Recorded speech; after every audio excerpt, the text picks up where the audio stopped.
আল্লাহ পাক রব্বুল ইজ্জত বলছেন, বিসমিল্লাহির রহমানির রহিম, ওয়াইলুল লিল মুসাল্লিন। ওয়াইল জাহান্নামটা ওই সব নমাজীদের জন্য, আল্লাযীনা হুম আন সালাতিহিম সাহুন, যারা নমাজ তো পড়ে কিন্তু নমাজ টাইম টেবিল নেই, গাফিল থাকে তারা। অর্থাৎ আজান হলো, তারাকে শয়তান এমনভাবে পাগল করলো, নামাজের টাইম চলে গেল।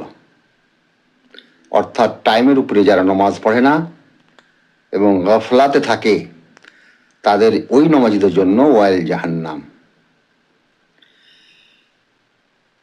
এটা হলো কি, যে নিজের পক্ষ থেকে মানুষ বানিয়ে বানিয়ে কথা বলে এবং কথাগুলো